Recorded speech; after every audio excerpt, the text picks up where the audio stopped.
So today, for the next three sessions, our focus would mainly be around Sage 300 manufacturing. For those who are not aware, our manufacturing module is actually OEM to Sage outside of North America, primarily for Africa region. So today we will call it AutoSimply Manufacturing for North America. For Africa, we call it Sage 300 Manufacturing. If you Google Sage 300 Manufacturing, it's actually our product. Now, in terms of the manufacturing suite, it's actually comprised mainly of these four modules. So obviously, Sage 300 ERP is the foundation for our manufacturing module. On top of that, we can add the core manufacturing order module, which we call MF for short. And then on top of that, depending on the client requirement or needs, we have the option to add production planning, manufacturing lot, and shop floor control. The newest module for manufacturing would be the quality control module. So we will add that later as an option as well. But this PowerPoint slide is basically highlighting one major thing. You can see that for production planning, manufacturing lot, and shop floor control, their only prerequisite is the manufacturing order module. So that means the client can add lots without any need for planning or shop floor control, or vice versa. So we have clients worldwide who only use manufacturing order, maybe with one or two or three of the options below. Okay. So why use AutoSimply for Sage 300 manufacturing? So the main reason would be because it is fully built in to 300. So clients cannot tell us apart from Sage 300. It has exactly the same look and feel. It was developed using Sage 300 SDK, and we take full use of what's already in 300. So there is no duplication of data with regards to 300 and manufacturing. So by that, we are referring here mainly to inventory control. So all the stock, master files, costing, lot, serial, history, all of that remains within inventory control. All the purchasing transactions are done via PO module. All sales still is done using OE module. So the only thing we have done is added a manufacturing module on top of your existing 300 ERP. So in terms of main features, so I'll just go through this slide very quickly because we want to spend most of our time looking at the product itself. But just very quickly here, so we can have unlimited production areas. So in Sage, we think of inventory control as locations. In manufacturing, it's production area. We have a detailed bill of material or bill of manufacturing, as you call it. We support operations with resources. We let basically 300 to determine material costing. So that means average cost, standard cost, FIFO, LIFO, lot, serial cost. We have a full manufacturing order processing. So we have issuance, return, receipts, backlash, Kanban, batch MO processing. And then we are basically setting it up to allow for WIP monitoring. So with that, let me just end the slideshow and then just go directly to the product itself. So what I will do this morning is basically just go through very quickly manufacturing order module in terms of main functionality, main features, and then a bit later, what we'll do is we start from scratch. So we can actually start from some LTV, activate my manufacturing module, set it up step by step so that you can see exactly what is needed to define a new install or instance of manufacturing. All right. So right now we are looking at the 300 desktop. This is the classic screen, and you can see, of course, all of the core modules of 300, ICO, EPO. And as we mentioned a while ago, for those who are not very familiar with 300 or manufacturing, I'm just going to highlight a couple of things before I go into manufacturing. So this is the Sage 300 Item Master. So I'm only highlighting it because we don't have an item master in manufacturing.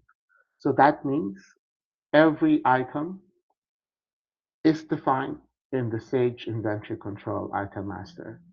So that includes finished goods, semi-finished goods, raw materials, packaging materials. So this is where it's defined. And then that implies, as we mentioned earlier, all of the costing, history, ledger entries involving inventory still comes from Sage 300. Inventory control. We are not replacing that. We make full use of what's in inventory control. Now, going into manufacturing, this is why when we present our product to the clients for the first time, we always start off with a bill of material. That is because the assumption is I already have all of the item codes in Sage. I have all of the stock already in Sage. And right now, let's look at FG003. This is our sample database multi-level BOM product example. So you would notice that this item, FG003, would be one of the items in Sage 300, Item Master. And then you have here a BOM number and a revision number. So in manufacturing, a unique BOM is defined by the item number combined with the BOM number and the revision number. So the common usage for most clients is big changes to the BOM would be a BOM number. Small changes would use the same BOM number but have a different revision. Here we have the BOM status. So as a new product is being defined by the R&D or the technical team, initially it will be under development. When it's ready for use, it can be approved. And then if something goes wrong, we can put it on hold to stop new orders from being created. Eventually, a product can become obsolete, so it can then be set to discontinue. Another key thing to highlight here is the effectivity date of the BOM. So for a BOM to be available to use, it has to be first approved as BOM status, and the date must be effective. So one thing to emphasize here for the partners in the room, the effectivity date is looking at the server date.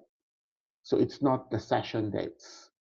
So when you create a new BOM and you are using, let's say, a different session date, just note you have to consider the server date or computer date. All right. So that is with regard to the BOM setup here. One quick thing to also notice is the standard batch size. So when we define a BOM, we need to we need to maintain a proportional relationship between the product and its components. So that is defined to be the standard batch size.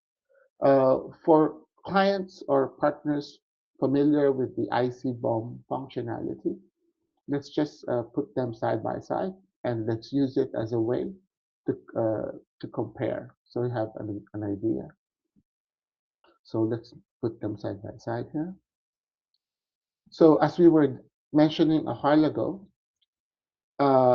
in Sage IC BOM, you have a BOM number to work together with the item. So in manufacturing, a bit similar. We have BOM number and revision. So it's a bit more flexible here. And then in Sage IC BOM, you have a concept called build quantity. So this build quantity would be akin to standard batch size. All right. So if you know how to use the build quantity, then you already know what we are referring to in the batch size. Now, one major difference that you would realize is in Sage IC BOM, they allow you to change the unit of measure. In manufacturing, that is not allowed. So the, the unit of conversion or the unit of measure for both the product and its component is the SKU in the item master setup in Sage. It is just this best business practice that we use the smallest unit of measure when we create BOMs, just so that there is no change when there's a conversion change in IC item master. So just note, we don't allow changes to the unit of measure in BOM maintenance. Now, let's move to the next tab. In manufacturing BOM, we have what we call operations. So this operation refers to the production process or procedure as to how that product or semi-finished good is actually produced. So imagine in a factory floor, you have different steps. Maybe there's assembly, mixing, cooking, blending, uh, cutting, punching, slitting, packaging steps, molding steps. So that is an operation. Each operation is linked to a work center. So the work center here, you can think of as a production line or a machine doing something, in this case, assembly. And notice how we are able to define standard times for that operation. So for this example, FG003, it has to go through assembly, then packaging. For assembly, there could be a cleanup time of how many minutes or hours. After cleaning, I can then do setup time. And then for each unit of the product, there is a runtime. So for this standard times, it's quite easy to imagine if, let's say, for example, you are a food manufacturer, before you can do anything, you have to maybe clean up the workstations. And then for the setup time, this could involve warming up the machine. It could be configuring the machine, doing some test runs. And then when we are ready to actually produce or do whatever it is we're doing, this is then the runtime. The runtime is expressed in terms of time over unit of the product. So if this is a one piece, one box, 1 kilo, 1 liter, 1 milliliter of anything, that is the runtime. You can have as many operations as we want. Some people refer to operations as routing or routing. So it's the same thing. And then on the bottom of the screen, you can see how we are able to define resources that is linked to the work center of that operation. So these resources are referring to non-inventory, non-stock costs associated with that work center. So as, for example, as we are doing assembly, there could be run labor cost involved. There could be setup labor costs. There could be any number of overhead costs associated with that work center. So notice as I click on the second operation, packaging, it has its own set of labor and overhead resources. It's quite easy to imagine that assembly labor would be different from packing labor, and then you can have a different code, different cost. If we compare this with Sage 300 IC BOM, obviously there is no operation set up in IC, but notice now that in Sage before, you have a fixed cost and a variable cost setting. So if in case you are using ICBOM, that means in the past, for your labor overhead costs, you were forced to manually calculate this somehow and then populate these two fields in ICBOM. The way we do it in manufacturing is we break it down to individual operations. Within each operation, I can then have any number of resources, fixed or variable, and then automatically calculate what is the total fixed, total variable cost for that BOM. This makes it easier for us to maintain, moving forward, the cost of production of this product. So you can imagine, let's say next quarter or next month, there could be a change in overhead costs, a change in labor costs. All we have to do in manufacturing is update the unit cost of each resource, trigger an update of any workstation or a work center using that resource, and then have it propagate across any BOM that uses that work center. And that would already calculate a new standard cost for the product. So it may look a bit difficult to maintain at the beginning, but it would be much easier for cost accounting and the people who maintain the BOM to maintain in the future. So let's move on to components. This is now where we define which raw material, packaging material, and semi-finished items are needed to produce this product. It's a bit similar to what you would see in ICBOM. You can see here the component, the quantity needed. Now, in the manufacturing module, you can see the same component, quantity needed. But on top of that, notice how we can link each component to an operation. So the system knows when I'm doing assembly, for example, what materials are needed and which items or components are required when I'm starting to do packaging. We can define whether a component is fixed or variable.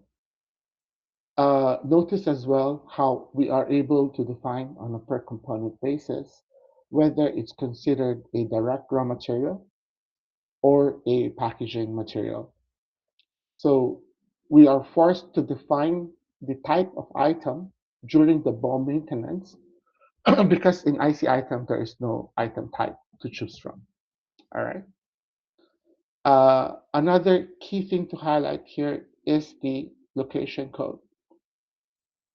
So in Sage ICBOM, you would notice that there is no location selection here.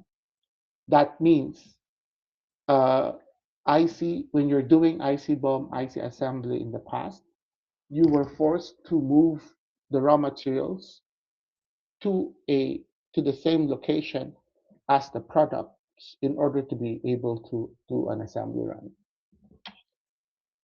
In manufacturing, there's no need for that. So the system knows exactly where each component of the BOM can be sourced from within Sage. So you can have, for example, moving forward, a location for raw material. You can differentiate between dry, wet, clean locations, have a separate semi-finished good location, and then separate finished good location. So that's all possible depending on how you want to set up Sage inventory control. One more key thing here is to notice the percent scrap column. So percent scrap here refers to expected losses or expected losses of the component due to maybe production inefficiencies. A very good example can be maybe mixing. As we mix something, maybe there would be some spillage, maybe raw materials evaporate.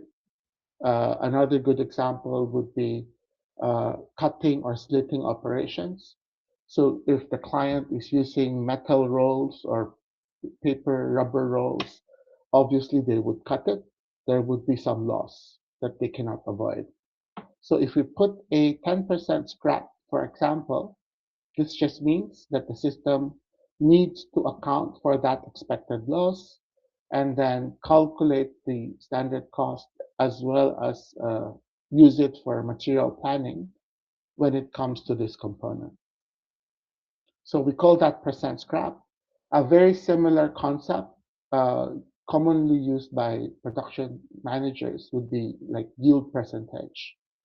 So in some, when you go to the client side, maybe they would tell you that this particular operation or this particular product has an 80% yield percentage or yield rate. So that just means they order 10, they expect to get 8. So we can express that as a percent scrap as well, roughly 20% percent scrap. And the advantage of putting it at the component level is we are able to pinpoint exactly at what point of production, what component has that loss. So it may not be the whole BOM has a 20% loss. It's just one part of it or one process. So just be aware, we have that feature within the BOM. The percent allow column is just a reference field, typically given to subcontractors and used mainly for reporting purposes. So it's only the percent scrap that is actually being used by the system. One quick thing again to highlight here is for the unit of measure, notice it is disabled.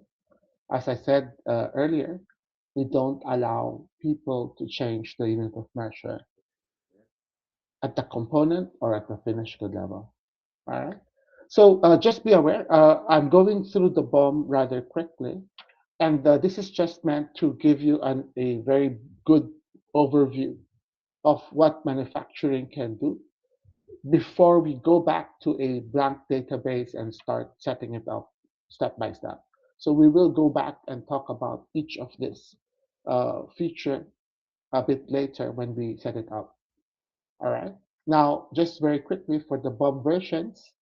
So this is now a tab which allows us to link our ERP BOM with your PDM PLM solution. So PDM refers to Product Development Management Solution. PLM is like Product Lifecycle Management Solutions. So those are the solutions we use in the development of new products, new BOMs, AutoCAD drawings, those kinds. ERP BOM is what we use for production management. So typically they have a lot more information in PDM, PLM, and they just need to link it up with our ERP BOM. This ECO number, ECO date, references, source document, all of that is just to provide for that link. All right. So notice that we allow one source document to be linked to this particular BOM record. This can be an image, it can be a PDF file. So if you are wondering how can we have more than one link, right now we can do it as customization if you want to. But if you have that need, we would recommend looking at maybe the document management solution of Orchid. So rather than us customizing one screen to have multiple links, it might be more advisable for you or the client to consider having Orchid document management solution, which allows them to link any number of files to any field in Sage. So that's just a bit more uh, feasible. And then for the instruction tab, this is where we can define do this, do that, don't forget this. This is unlimited lines of comments. You can expose this on the MO form as they're printed out, sent to production flow. The next important tab here is called co-product. So the co-product refers to byproducts or scrap items, recyclable items, produced together with the main product. So a good example could be scrap metal, scrap plastic. As we are cutting, slitting in the operation floor, we will be getting the main product, but there would be how many kilos maybe of scrap metal lying on the floor. This could be received into stock as scrap metal, how many kilos maybe can be reused, maybe can be resold as scrap later on. So the co-products, we can have as many as we want. It can be costed at standard. It can be at zero cost if the client is very conservative. And if need be, we can also proportionally distribute the cost between the main product and its co-products. All right. And then the last tab here is just optional field. So this is standard Sage optional field. You can use it to put any information that you need that is not part of the standard fields in bill of material. So that is the BOM very quickly. And what I'll just quickly do next is show it to you from a BOM inquiry perspective. So this is a commonly used inquiry in manufacturing, allowing us to look at the BOM across multiple levels. So if I have finished good number 3, for this specific BOM number, this specific revision number, if I wanted to check, do I have enough stock to produce 180 pieces, for example, across all locations in Sage, I can explode the BOM and it would look something like this. Oops, sorry, I meant to make it bigger. Yeah. And notice how I can sort it by tree. I can sort it by line number, and it would look something like this. So you can see that the top item is finished good 3. I have one semi-finished good 4. Underneath is another semi-finished good 5. So that's a 3-level BOM. I have direct raw materials. I have packaging materials underneath. And then notice how we are calculating the effective quantity per across the BOM. It has to take into account our 10% scrap a while ago, and then arrive at an exploded required quantity, and then we can compare it versus how much we have on hand, incoming as well as previously allocated, to arrive at a shortage. So at this point, I can use this as a ad hoc planning tool to generate MO. So these are things that I need to produce. And then I can click on generate PR for things that I need to buy, if there are any. Okay, so that's the BOM inquiry. And that also was implying to us that when we define the BOM, we are doing it one level at a time. So going back to the bill of materials screen, this finished good product has a semi-finish 4. That means semi-finish 4 will have its own BOM. So this could be molding operation with the following material components. And then underneath there is a semi-finish 5. So I can go in there as a 5. And then you can see that this is another BOM. Maybe it's a subcontracted painting job where it requires these 2 raw materials. So you do it one level at a time. We are also able to set up a default BOM for each record. So it's possible to have different BOM number, different revisions. So if the client is a food manufacturer, they would call their BOMs a recipe. So one product can have multiple recipes. If the client is a discrete manufacturer, semiconductor, cars, for example, car parts, then they would just call it a BOM. And again, any number of BOM numbers, one of them will be the default. Okay. So before we go into a quick transaction, let me also highlight that we are able to define substitute items for the BOM. So this is a quick example. So let's say I can define that PM001, a packaging material, maybe can have PM003 or PM004 as a substitute or alternate item. So if I don't have enough stock of PM001, I can use either 3 or 4. Notice how we can define a different quantity per relationship. So this could be due to differences in size, dimension, or concentration. I need to use more or less of the alternate item to replace our raw material. So this is a global substitute. And if you define it in the substitute item table, we just assume that it will be applicable to any BOM, any MO using PM001 in this case. So that's what we mean by global. In the next hotfix, we will be releasing a slight enhancement of substitute item wherein we can make it BOM specific. So in the setup, we would let the user choose, are our substitutes global in nature or BOM specific in nature? So that means if you choose BOM specific, then the substitution can only be allowed specific to predefined bill of materials or BOMs. It's not going to be assumed to be applicable across all BOMs. All right. Now, the next quick thing here under the bill of material is the standard cost maintenance. So let me quickly show you one. Let's say packaging material one. So this is where we define the standard cost of all of our components. Regardless of the costing method we set in Inventory Control Item Master, we recommend that clients define standard costs. So this is mainly used for analysis, for reporting, and estimation.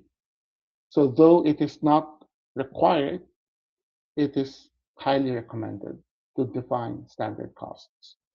This is because there is a time element to manufacturing, and there is a need to estimate cost of production, and we use standard costs for that.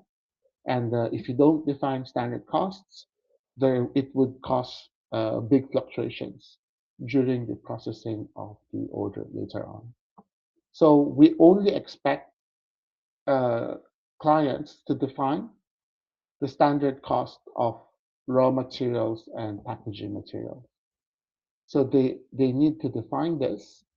They can do it manually using this screen, put in a material cost per item. Of course, in Sage, we can always import, so they can do it in Excel, import the standard cost into the item cost maintenance. Under the periodic processing of manufacturing, notice that we have options to copy costs from IC. So if we want to use the raw material cost in Sage, you can do it via the periodic processing. And hold on for a second. I'm in a meeting. Can you come back later? I'm on a meeting. Can you come back later? Or just come in and just don't take any time. Go over here. Yep, sorry about that. So they're doing some checking on the fire alarm. Yep. So as I was saying, we can copy the costs from Sage Inventory Control for the raw material costs.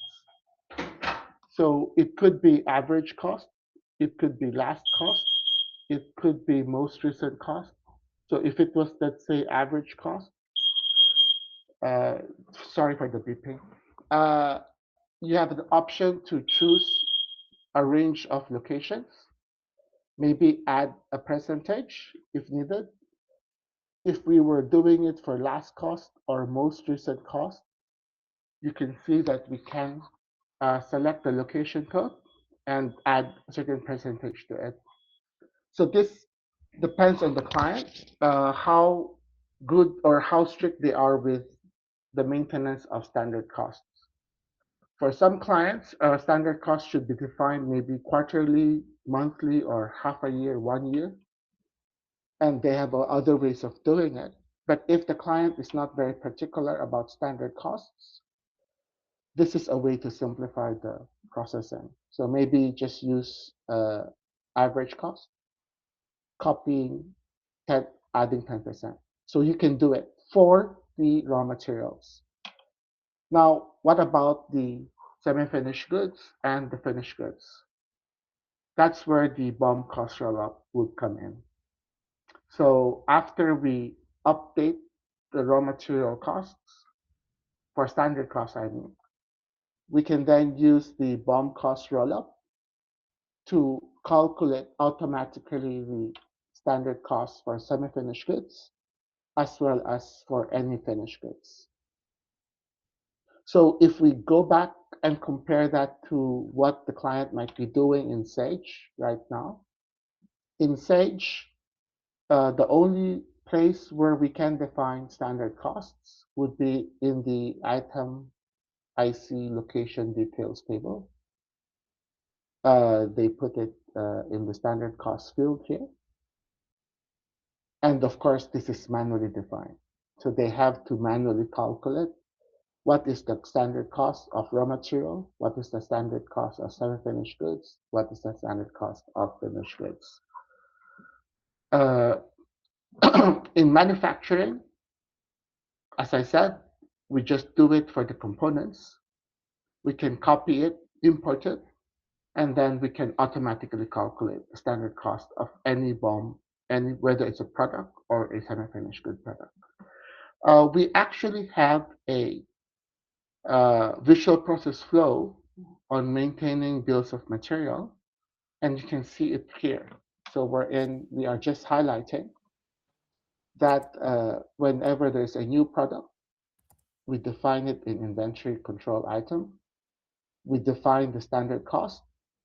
We can then maintain the BOM and then eventually trigger a BOM cost rollup to arrive at the correct standard cost for that product code. And in case if the client wants to use standard costing as costing method in Sage, we have one final step, which is to copy standard cost back to IC. So this is referring to the excuse me, to the IC location detail table. So the idea essentially is all the standard cost maintenance should be done either manually using the item cost maintenance or automatically calculated using the BOM cost rollup. And this is the source of all standard costs. Hey, bud. Hey, how's it going? You can then I'm all right. do a BOM cost rollup to calculate it and then copy the cost to IC location detail. All right. So I hope that was clear. That was all about maintaining the BOM, maintaining standard costs within manufacturing. At this point, before we do the setup on a blank database, I want to just do a couple of quick examples of MO processing. So you have at least a good idea what the module is doing before we take it apart. So for transactions, as you can expect, it would be under the MF transaction folder in Sage. You have here order entry, issuance, returns, receipts. We can do transfers, we can do backflush. Now, if you notice, if you're very familiar with inventory control, you would notice one thing. The setup of the manufacturing order module is actually very similar to how inventory control is set up. So this is intentional on our part. When we were designing the screens the folders of manufacturing, it was patterned after inventory control. So you know where the setup files would be. Instead of item, you have the BOM, you have the transaction folder for all transactions. You have, of course, the reports and the forms and the setup reports and the inquiries. So it is meant to be the same as inventory control. We also have a visual process flow chart. I hope you can see it clearly on your screen. You might have to zoom in to see it better. But this is just a visualization of how an MO can be processed within manufacturing. So if we compare this to IC, BOM IC assembly again, in Sage, there's only one step, which is to assemble. Unassemble in IC refers to finished good coming in, raw materials going out in one go. In manufacturing, we have the option to do it in 5 steps. This could be the long way. I can do it in 2 steps if I prefer, and I can actually do it in 1 step, just like IC assembly, if that is the preference of the production manager. So how do we use this? So depending on the client, depending primarily on the speed or the length of production runs. So some clients, maybe it would take them 2 or 3 days to complete an order. In some cases, maybe 2, 3 weeks to complete a production run, depending on what they are producing, how fast, how complicated it is. So that means for those clients, it makes sense to create an MO. So MO here refers to manufacturing order. So that is the term we use for the control document for manufacturing. So some people refer to this as work order, job order, production order. So it's the same thing. It basically tells us what product needs to be produced, when, how many. And then the next step would be to issue materials against that MO. So this is now the step of where the warehouse or the production operators are issuing the raw materials from the warehouse or locations in Sage Inventory Control, issuing it to the production floor, converting them to work in progress or WIP. So that's issuance. The return step is only used in cases where there is maybe a cancellation of orders. At the end of production run, maybe there are some excess raw materials on the floor. It's more than possible because in the real world manufacturing, there is always variance, positive or negative, and this could be also result of the percent scrap factor we defined earlier. So remember, we can define the BOM of percent scrap. That's an allowance. That means it can be fully consumed. There could be some extra. And in some cases, this can be returned to the warehouse. So that is the return. And then eventually, something is produced. So this is where the semi-finished good or the finished good item is received from the production floor into a inventory control location, maybe a finished good warehouse. And then eventually the order is completed, and then the supervisor or the production manager closes the order to mark it as being complete. And this allows the system to reconcile the actual production cost versus the standard receipts costs. Any variance can either then be recorded back to the inventory valuation in Sage or passed on to variance accounts in GL. So that could be how a production order or manufacturing order will be processed on the production floor. However, for some of our clients, or maybe for some of their product lines, maybe it's much faster. So it could be that an order can be fully processed within a day or within a shift. So instead of doing it the long way, I can simplify to use what we call backflushing. So that means the first step is still to create an MO, and then maybe we would wait until the end of a shift or maybe the end of the day and backflush that order. By backflushing, we are essentially issuing materials and receiving the products in one go. So based on what we receive, the system can automatically calculate what is theoretically needed, revise or adjust the quantities to account for variance, and post. Now, we can set up the MOs to be automatically closed upon 100% or a certain tolerance number of completion. So that means it can be 3 steps or just 2 steps, assuming you can close the MO automatically. So that's what we call backflushing. So that's a simplified way of processing the MO, reducing it to possibly just 2 steps. And then in addition to that, there could be some small assemblies that are being produced on the production floor, but the production manager doesn't want to plan for it anymore. So in that situation, that's where the Kanban or the just-in-time processing happens. So it's a one-step process, just like IC assembly. Finished good products are produced, raw materials are consumed, order is automatically closed, created and closed at the same time, and that is the end of a production run already.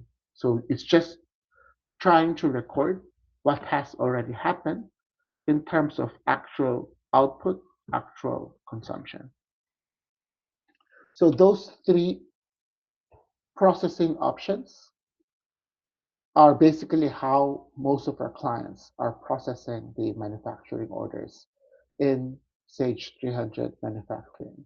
So before I do an example, let's step back and compare this again with inventory control, IC assembly.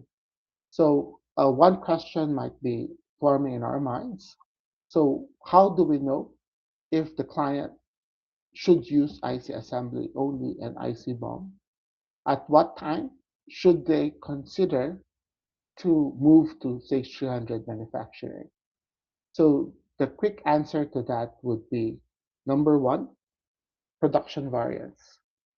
So if the client needs to account for production variance, they cannot assume that each production run is perfect, no difference in terms of consumption of material, in terms of output of finished good product.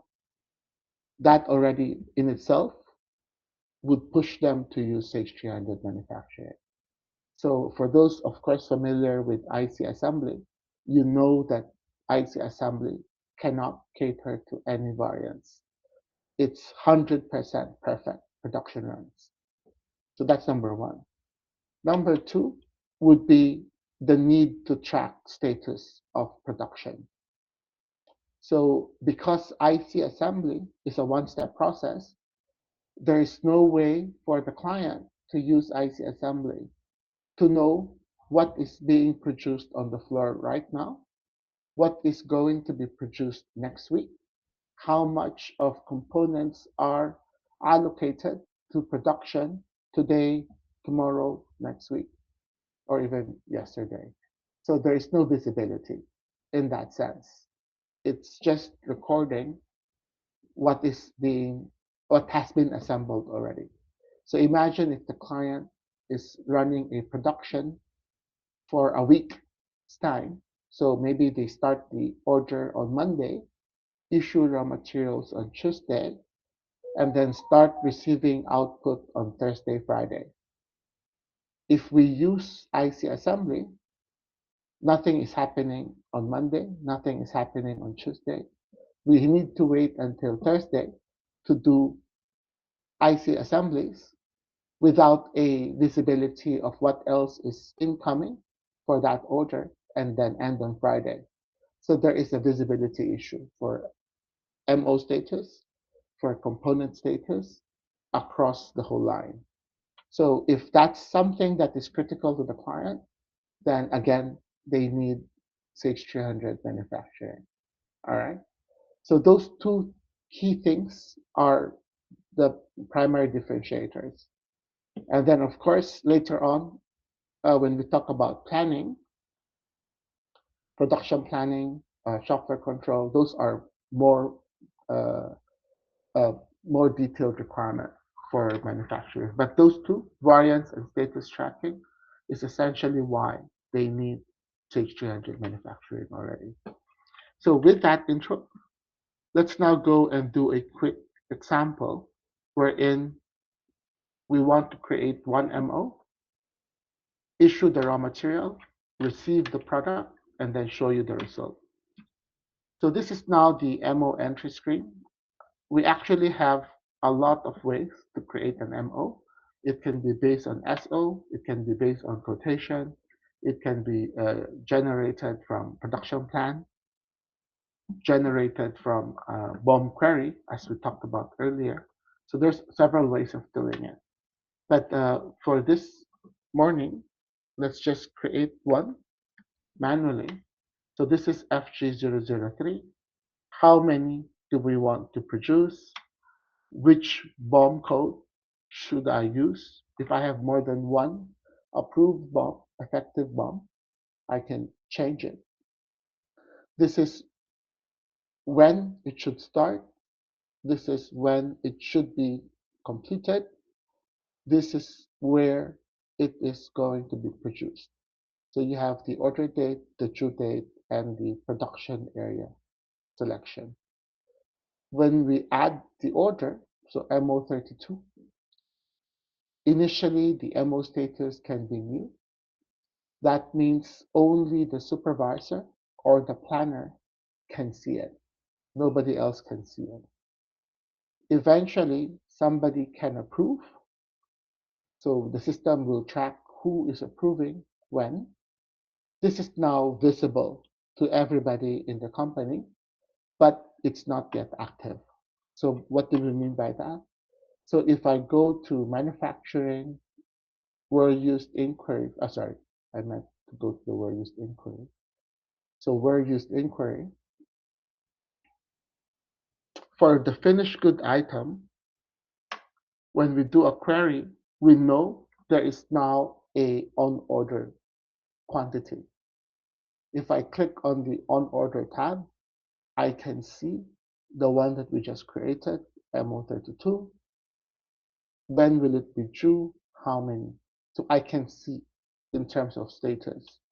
If I look at a raw material, let's say packaging material 1, drill down, I can see that there is a allocated quantity of 92.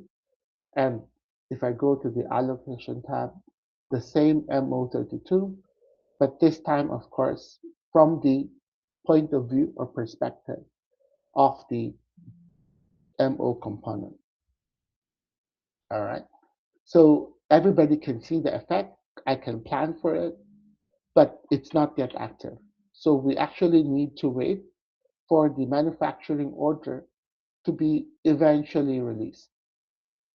So upon release of the supervisor or the production manager, now it can be processed on the floor. I can issue, I can receive, I can return against this MO document number 32. So that's MO entry. Now, before I do a transaction against this, notice that the material tab is showing us what is the material requirement for this MO. Of course, as you can see, it is based off the BOM, but notice that I can actually change. So in cases where we are dealing with like custom manufacturing, maybe the client wants an extra ribbon to be added to this item, it is possible to add it in the MO directly. without affecting the original BOM. So this is now changing the material requirement and even the routing operation information at the MO level. It is separate from the BOM. Okay. And because we changed the material, if I look at the total tab, I can then expect to see a difference between my standard cost versus my projected cost. So you can see there's a 25% variance with regards to the packaging material. Now, another thing to highlight here is notice that for the MO, you have, excuse me, the operation is here.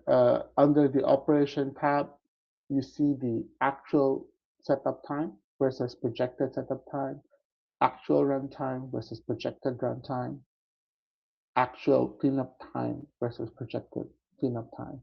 So by default, we assume it is equal, but know that you can change it if assuming the client is able to gather this information prior to the MO closeout. Now, if we look at the material tab again, for each component, I just want to highlight the fact here that the quantity per field has 9 decimals. So this is meant to account for BOMs or products that might have a very, very small material requirement. So when we were defining the BOM, it can be up to 6 decimals. We know in Sage, inventory is tracked up to 4 decimals only, but the BOM can be up to 6. And then when we create the MO of that BOM, during the calculation of material requirement, we actually expand it to 9. So we can deal with very small numbers. That's just what I'm trying to point out here. And then once that MO was created, so let's go back to our process flowchart, I can then issue materials against the MO. So I can do it in several ways again. So I can issue by MO, issue by product. Later on, I'll also show you how to issue using barcode, which is using a mobile platform running our inventory barcode solution. So let's just show you first issue by product.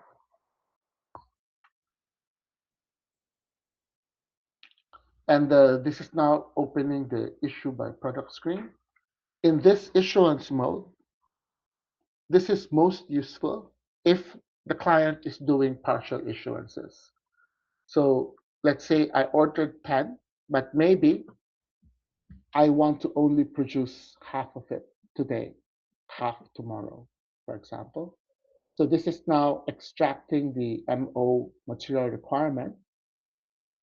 I can see the issue quantity has been pre-calculated, but notice that I can change the quantity to make it more or make it less. So depending on the actual variance on production floor, we can account for it. And notice that we have here the on-hand quantity column in Sage. So we know how much is available in Sage inventory control.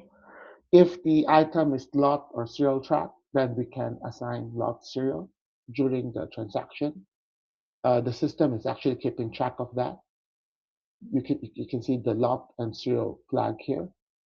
But we'll talk about that in the second session when we are dealing with lot and serials. But for now, notice that this is what I'm issuing. If the item has a substitute, notice how the substitute button is enabled and I can switch to those substitute items. Eventually, I can post, and this is now the material issuance part of it. So issuance 21 has been posted. If I go back to the MO and refresh, we would now see that output is still 0. We haven't received anything just yet. I can see required versus issued quantity. So this is what we just issued. There is now a balance. Everything I've issued is part of WIP. And if I look at the total tab, I can see now projected versus standard versus actual material cost for this MO. If I click on the history button, I can see what records were posted against this MO32. So that's issuance 21. And if we take one step back, go and look at inventory control, let's say we can use the transaction history inquiry for PM001. And we can see here that the last transaction for this item is today, issuance 21, four pieces at this cost. If I drill down, I can see that this is the issuance that we just posted, and it's all related to MO32. So what this means is when we post an MO issuance in manufacturing, it simultaneously updates the stock card of inventory control from a warehouse management point of view. And then if we look at general ledger, so this is now accounting, the system would have also created a general ledger entry via IC, wherein you can see that we are essentially debiting WIP, crediting inventory raw material. You can see that the reference here actually is the item code and the location code. So you can set this up in ICGL setup, what references to use, but essentially this ledger entry is actually related to issuance 21 coming from MO32.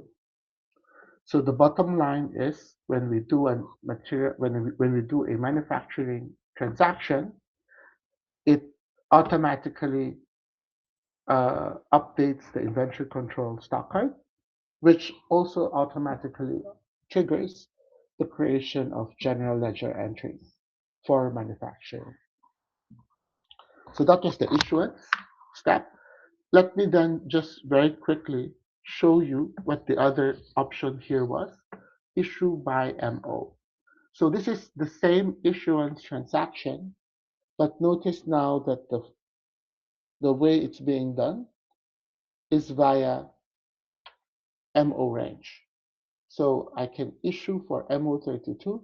This is now what are the materials needed, but I need to put in how much was actually issued out.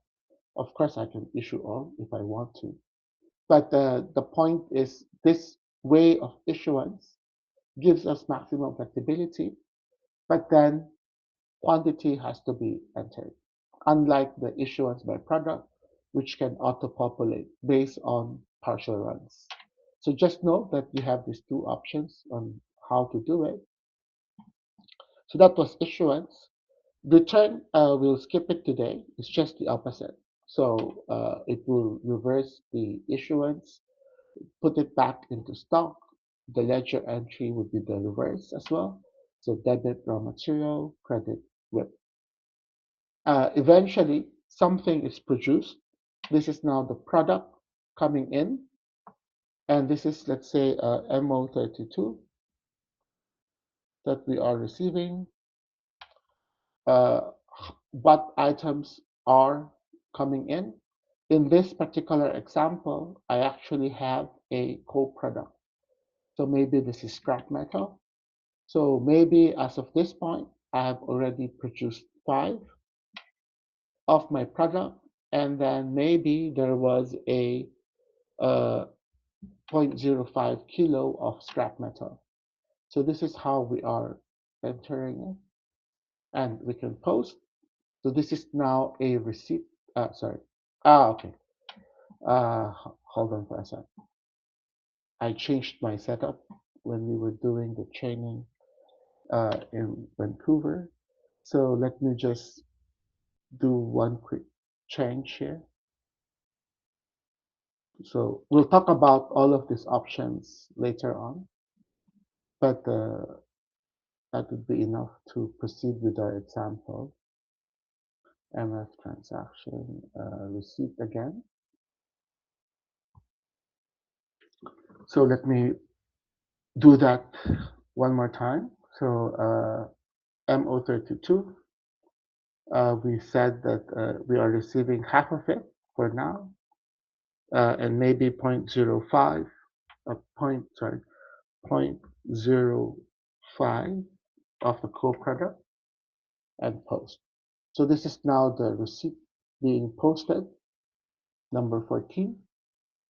And if we go back to the MO and refresh, we would now have quantity produced 5. We are 50% complete. If we look at the history, there is a receipt for both the main product and the co-product for this quantity. And if we go to general ledger, well, I can show you the IC first. So for IC history, but this time for finished good 3, we would see here that the last transaction has been a receipt number 14. You might be wondering why there's 4 lines here. The reasoning is because we're using IC adjustment, and you can see 5 quantity came in for the product, and you can already see here the ledger entry. Using IC adjustment, we have essentially debited finished good inventory, credited WIP, credited labor, credited overhead. So if we go to general ledger, batch list, just refresh. The last transaction was a receipt, and we can see the same ledger entry here. So WIP, labor, overhead. And of course, we can drill down back to receipt 14 for that record. So again, both the general ledger and the inventory control modules were updated real time by manufacturer. And of course, if we wanted to stop production at this point, I can close the order. That would be the end of it.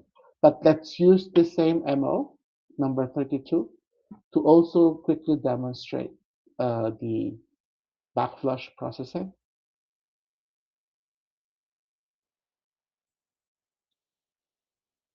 So this is backflush MO for MO number 32.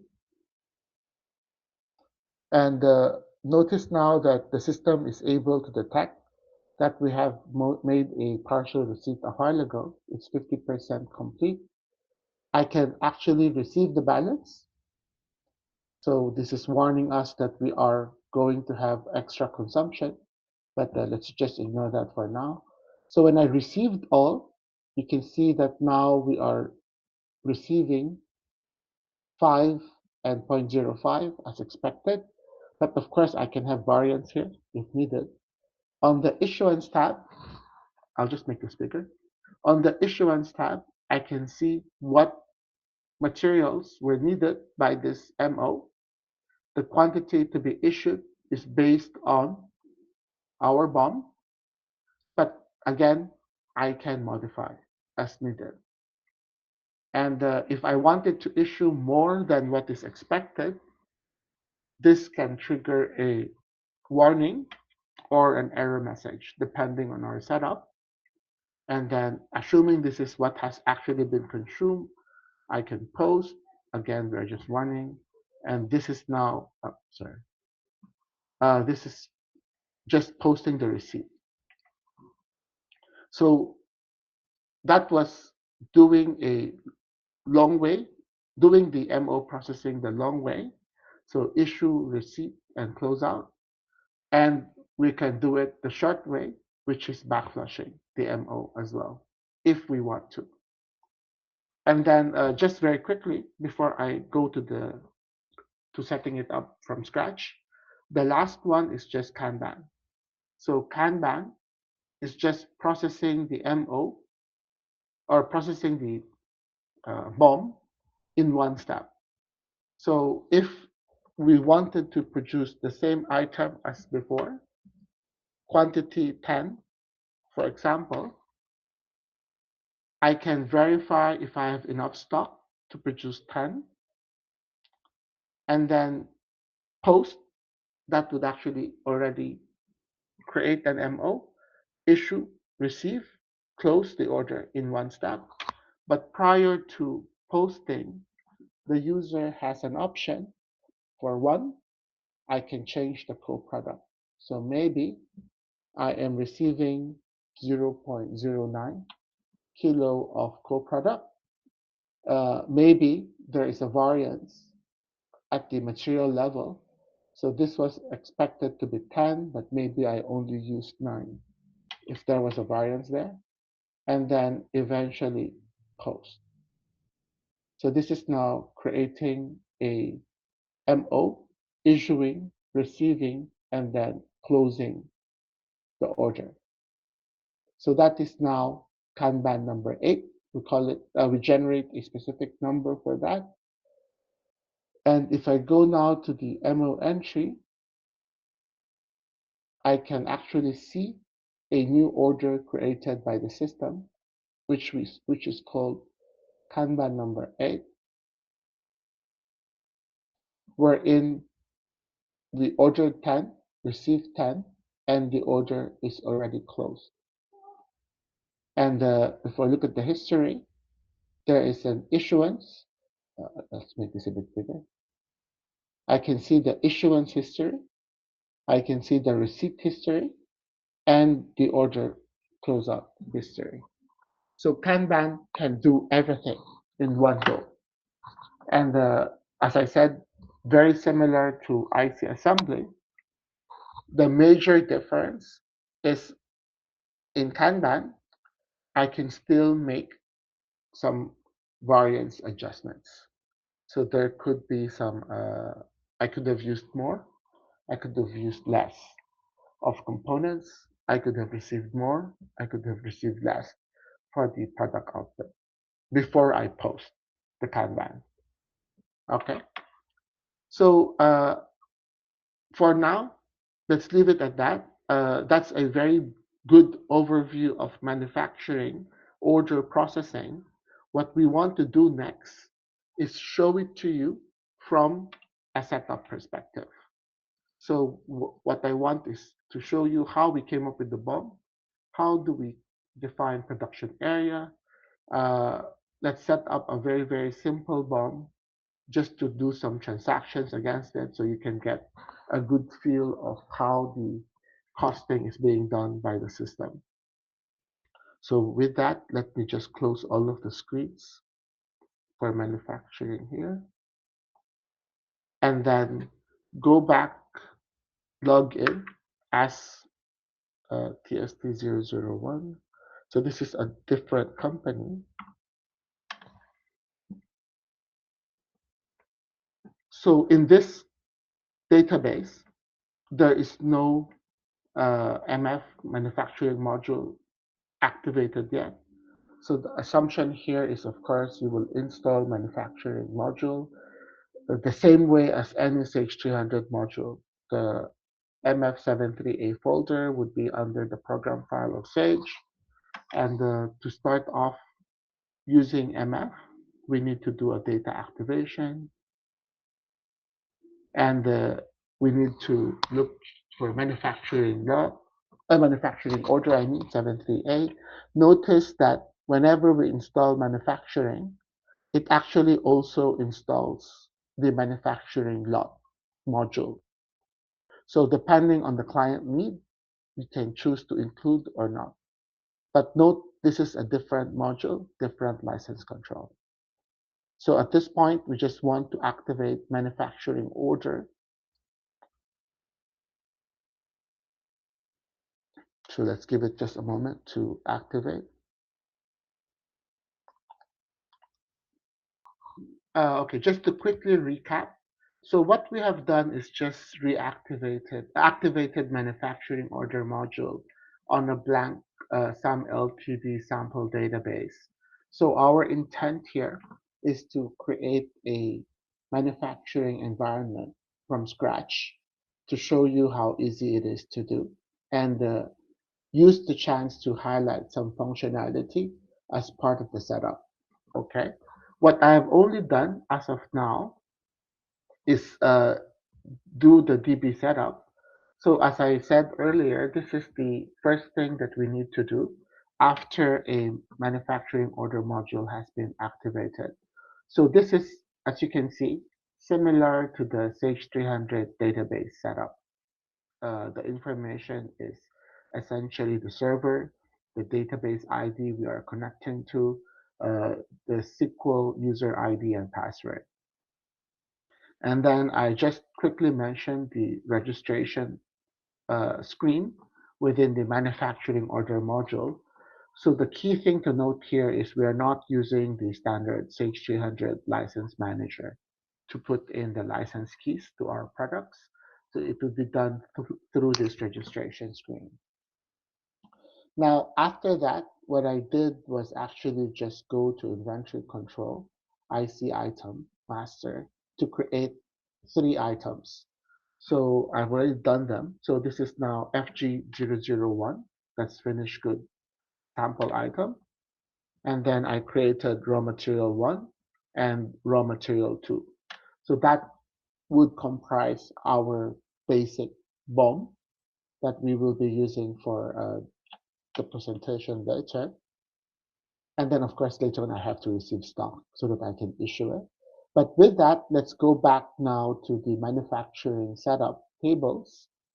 And we have actually ordered it in this sequence so that you know what should be defined uh, in terms of mandatory requirement to be defined or optional.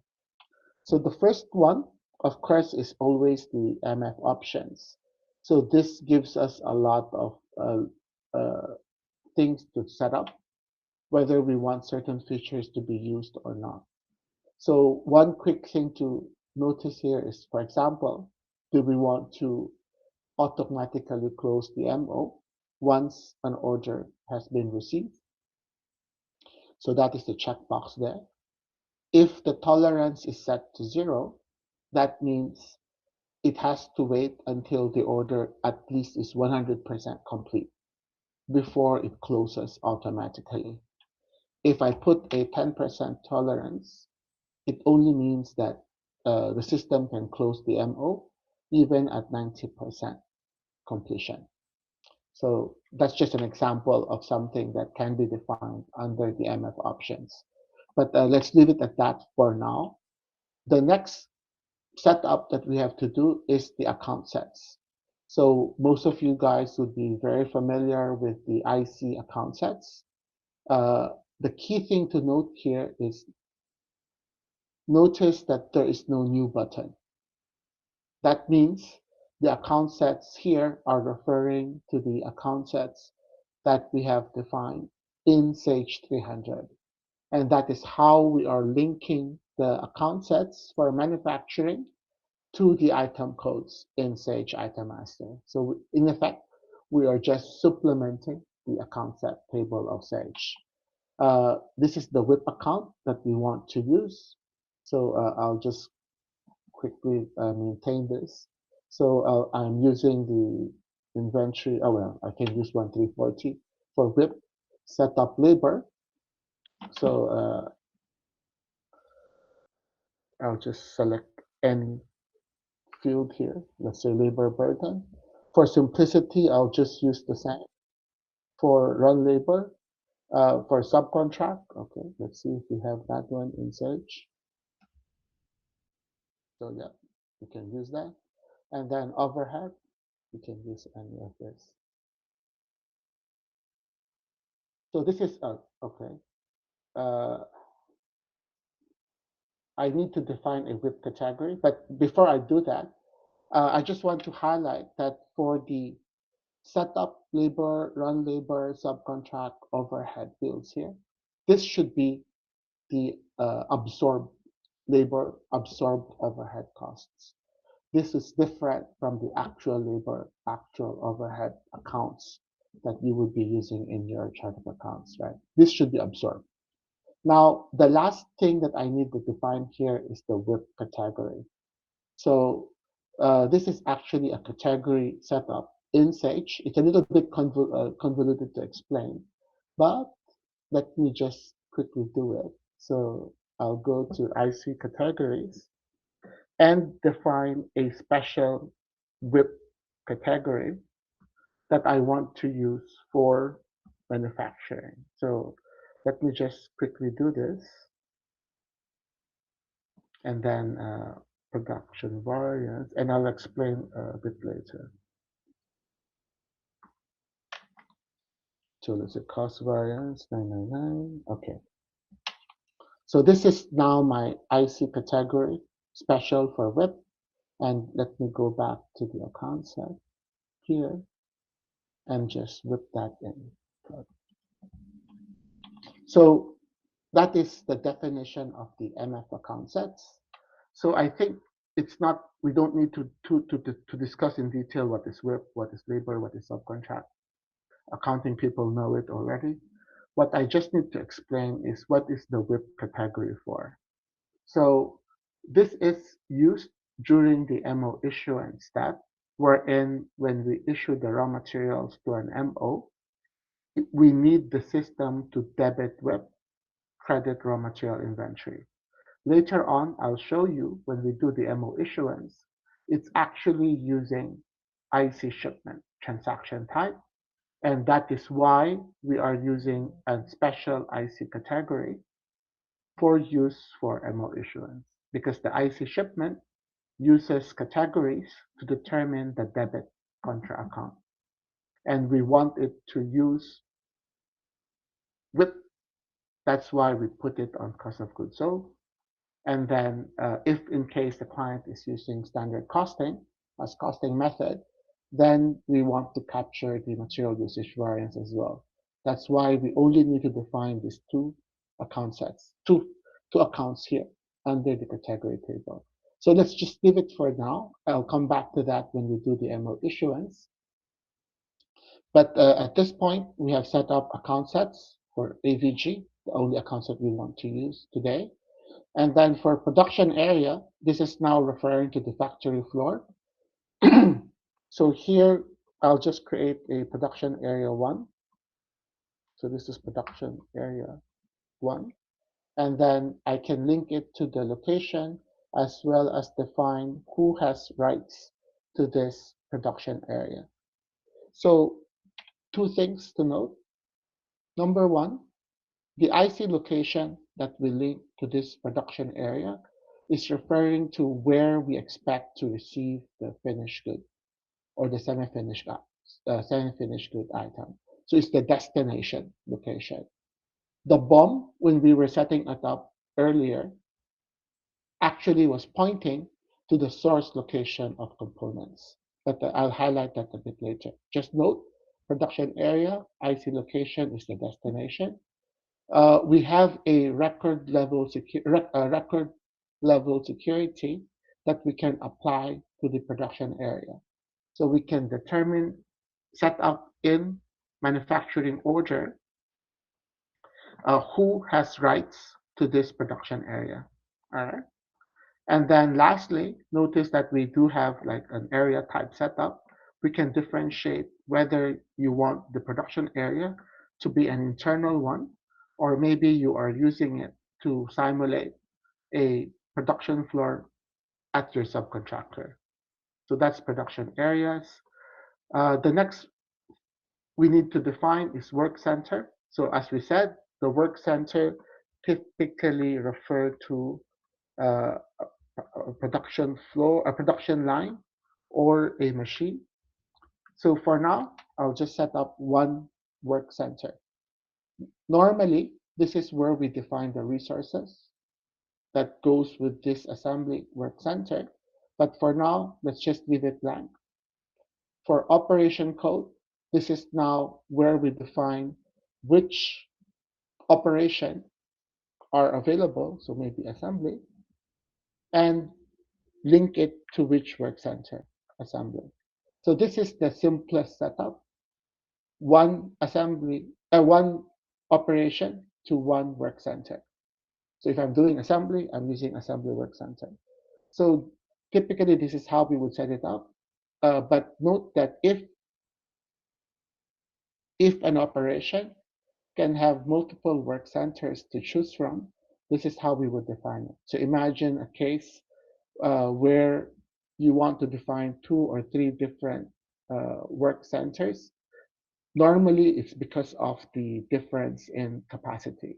So if I'm doing cutting, maybe my cutting machine, the old cutting machine can only do product ABC, and the new cutting machine can do A, B, C, D, E, F. So I can set up the BOM to point to a specific work center for the same operation if need be. Another possible scenario could be like in cases where we have flexible manufacturing, wherein a machine can do 2 things, cut and assemble. But then you use it normally to cut. So you can do it like that. And another thing to highlight here is operation type. So you can see that we can define a production area to be internal or subcontract. We can also define an operation to be internal and subcontract. So this is how we are setting this in the MF module. For resource, this is optional. So if your client only wants to track the raw material costs, then I only need to define up to operations. Then we can already create a BOM. And then later on, just add the resource to the work center when they are ready to do that. So with that, we can circle back to our bill of material, create now a BOM. We're in for FG001. This is our sample product code. I want to set it to approved. For batch size, maybe I want to set it to 10. For most discrete manufacturers, it's usually 1, but this is can refer to a batch size. So maybe I always want to produce tens. The operation, this is now operation 100, assembly. What work center do we want to assign? Right now, everything is 0, no resources, no tools. And then I can define raw material 1 to be used during assembly. How many? So remember my batch size was 10. So if I want the relationship to be 1:1, then the quantity here should be 10 as well. The location code refers to the source of this raw material. So I can set it up to be 1, and then I'll just insert another line, raw material 2, 100 as well. If I want to define a 1:2 relationship, we can, and then again the location. So this is already a BOM that we can use for FG001. Now, notice how the standard cost is currently still 0 for this BOM. The reason for that is because we haven't defined yet our standard cost maintenance. So for RM001, this is raw material 1, let's just say the cost is $1. For raw material 2, let's just say the cost is $1.5. So this is now defined in our system. If we go back to the BOM, just to refresh this, I can call out FG001. The components here is showing the unit cost. I can save this to just refresh. Nope, cannot do that. I need to do a BOM cost rollup because I did it in the reverse way. So FG001, FG001. So this is now the BOM cost rollup. Process it. The effect is it explodes the BOM, recalculates the standard cost from scratch, And now if we go to the bill of material again, just refresh this for FG001, you can now see there is a direct material cost of $4. How did we arrive at that? For each component, there is a 10 and 20 requirement, 1:1, 1:2, and each item is this cost. So total is 40 for the batch, divided by 10 gives you $4. All right. So that's how easy it is to do. Now, before we can do a transaction, of course, I need to go to Sage and just close all of this first. I want to also change our setting very quickly to costing and posting. Okay, I have to do the air processing. So naturally, nowadays, for almost all of the new clients, we are using costing and posting. We do support the end processing, but there are some limitations to this. We'll talk about that on the second set for today's training. But let me just switch over to costing and posting first. Wow, I have so many transactions on this database. So let's just wait for it to finish. Oh, because we used this database yesterday. So let's do that. Let's just do that again. Sometimes I don't know why Sage wants to do it twice. But let me now go back to IC setup options, costing, yeah. And let me just do a quick receipt. So IC transaction, receipt entry for RM001. Let's just say it's 200 at $1. RM002, let's make it 400 at 1.5. So this is just to have stock, nothing else. And then now when I create my MO, at least I have stock. So here, MO transaction, MO entry. This is now simulating the production supervisor creating a MO for FG001. Let's say remember we have the batch size of 10, but nothing actually is stopping us to have a different order quantity. So if I order one, using our BOM, start today, end today, which production area, release, just to make it fast, save. This is now an MO number 1, wherein the material requirement, as you can see, has been calculated.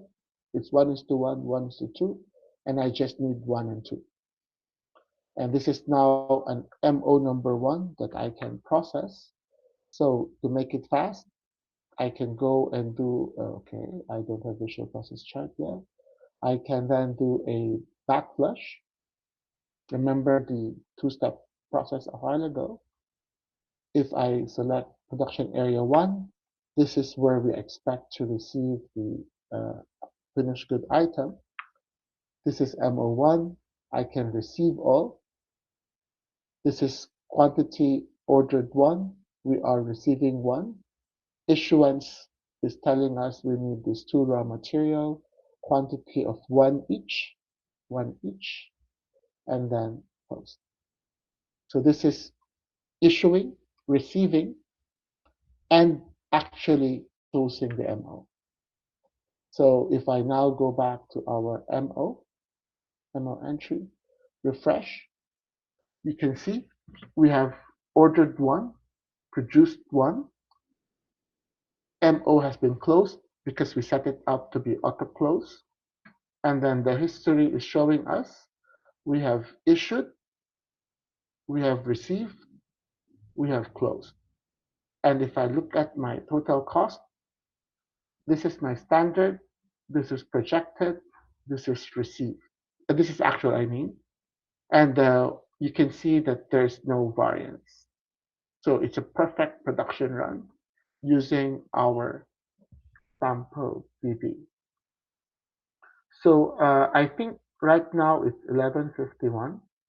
Uh, we might as well open the floor to questions, and then after the 30-minute break, come back for session 2 for manufacturing, wherein we can expand on this sample DB starting from scratch, and then add in more and more functionality as we go along. Try to catch up what we have missed during the fire alarm break. So let me then continue. So okay, let's go example we did a while ago. So for that MO1 that we generated, because there was no variance in cost, if we look at inventory control, let's use this as a good example of how the costing is handled by manufacturing. So if I go and look at FG001, I would see here that the history shows us only a receipt of one line. We received one at $4. This was actually based on the standard cost. And then if I look at raw materials 1 and 2, oops, sorry, RM002, I would see that as we expected, the issuance was for $1. The issuance for raw material 2 was for $3 for a total of 4. So in manufacturing, the basic principle that we are following is input equals output. So whatever is the input cost, that should be the final output cost, whether we put it as part of valuation or put it as variance. But the output cost for the production run should be the same as what was input, correct? So let's use that M item. Let's now create another MO, number 2 this time, for FG001. Let's now increase the order to, let's say, 5. So we're still below the standard batch size. So that's just to highlight that we can do that if we want to. And then I'll just release this order very quickly. So at this point, for MO number 2, you can see that our standard and projected cost is $20. Actual cost initially is at 0. If I wanted to change the BOM, as we said, it's possible. So what if I change this to 1.5? So you can see that the quantity requirement has changed, and this would now result to have a different projected cost from standard. So at this point, what I want to do is just issue against that MO. So instead of backflush, just to show you the different ways of issuing, I'll just use the issuance by MO for production area 1, for MO number 2. This is what we expect to issue. I can issue all, 7.5. Again, I can change quantity if I wanted to. Right now, I have not set up any tolerance or any checking. So the system is allowing me to change any number here that I want. I can then post. This is issuance. And if we go back to the MO and refresh, now you would see here that we have a slightly different actual cost. So projected is 32.5, actual cost is actually 23. And then at this point, I can do a receipt. So I'll do now transaction, receipt.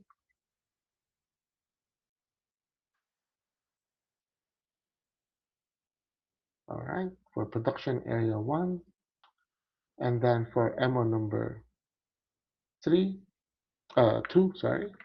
And then this is now, I'll just receive a. So again, this could be more, this could be less, but I can post. And again, based on our auto closeout setup, this will close the MO. So now if we look at the MO number 2, refresh, we have 5 received, 100% completed, MO already closed.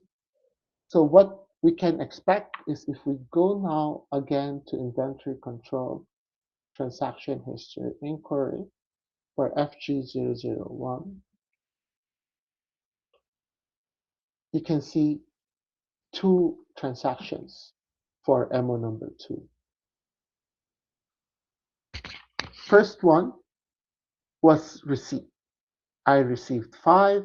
Notice that the cost of receipt was actually 22.5. So why 22.5? That is actually our projected material cost.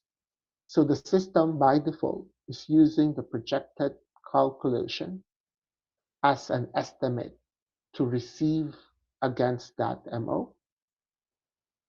And then when we did the MO closeout, the system automatically adjusted our cost to add $5 more. Sorry, 50 cents more to result to a total of $23. So that is the difference between our projected and actual. So in this environment setup, we are using projected cost as the estimate, and then any cost variance due to extra usage of raw material, uh, maybe a difference in cost of the material, any difference will then be reflected as an inventory adjustment to that valuation of the item. And maybe if you're wondering why did we use the projected cost as an estimate, because right now when we did the MO issuance, MO receipt, and the MO closeout, we were doing it as full issuance, full receipts. But later on in the real world, it's more than possible that the client is doing partial issuances of raw material, partial receipts of finished goods. So as we are doing a partial receipt, we don't have a handle yet of what is the actual cost. We don't know if all of the issuers have been posted. We don't know if all of the receipts have been posted.